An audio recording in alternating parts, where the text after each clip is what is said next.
Segundo Samuel, capítulo 11.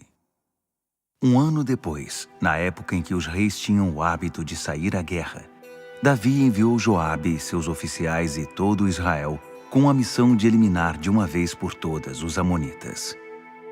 Eles cercaram Rabá, mas dessa vez Davi permaneceu em Jerusalém. Certo dia Davi levantou-se do seu descanso da tarde e foi passear no terraço do palácio. De onde estava, ele viu uma mulher tomando banho, e ela era muito bonita. Davi procurou saber quem era. Alguém disse: "É Batseba, filha de Eliã, mulher do hitita Urias." Davi ordenou que a trouxessem. Quando a mulher chegou, ele se deitou com ela. Isso aconteceu na época da purificação, depois da menstruação dela.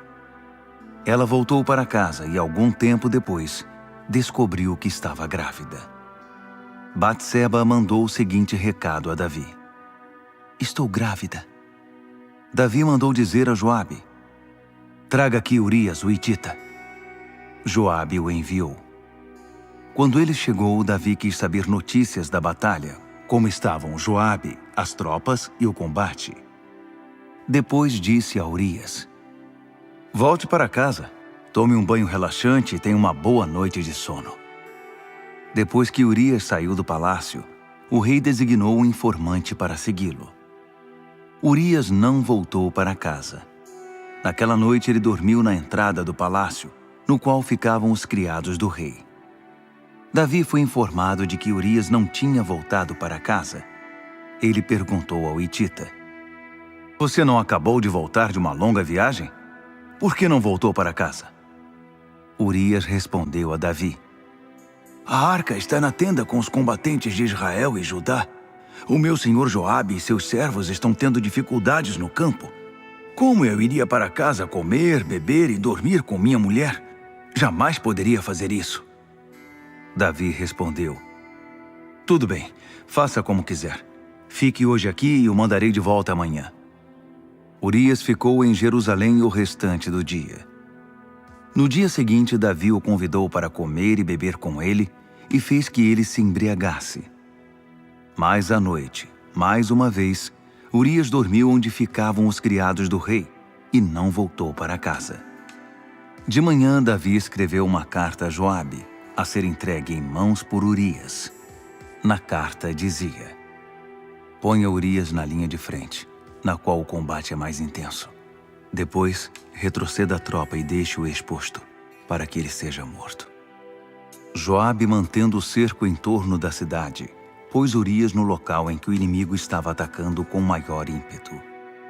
Quando os defensores da cidade saíram para atacar Joabe, alguns dos soldados de Davi foram mortos. Entre eles, Urias, o hitita. Joabe mandou um relatório a Davi. Ele disse ao mensageiro: "Depois de contar tudo em detalhes ao rei, se ele ficar furioso, diga: além disso, seu servo Urias, o hitita, morreu." O mensageiro de Joabe chegou a Jerusalém e deu um relatório completo ao rei.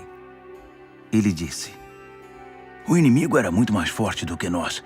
Eles avançaram contra nós em campo aberto e nós os pressionamos de volta para dentro dos muros da cidade. Mas depois eles lançaram flechas pesadas contra nós do muro da cidade e 18 soldados do rei morreram." Quando o mensageiro terminou o relato, Davi ficou furioso com Joabe e descarregou sua raiva no mensageiro. "Por que vocês chegaram tão perto da cidade? Não sabiam que poderiam ser atacados do muro? Não se lembram de como Abimeleque, filho de Jerubuzete, foi morto em Tebes? Uma mulher jogou uma pedra de moinho do alto do muro e esmagou a cabeça dele. Por que chegaram tão perto do muro?" O mensageiro de Joabe disse: "Aliás, seu servo Urias, o hitita, morreu." Então Davi disse ao mensageiro: "Entendo. Diga a Joabe, não se preocupe com isso. A guerra é assim mesmo, às vezes mata um, às vezes mata outro. Nunca se sabe quem será o próximo.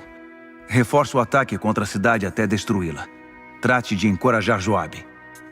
Quando a esposa de Urias soube que o marido estava morto, chorou por ele. Depois de passado o luto, Davi mandou chamá-la para o palácio. Ela se tornou sua mulher e deu à luz um filho.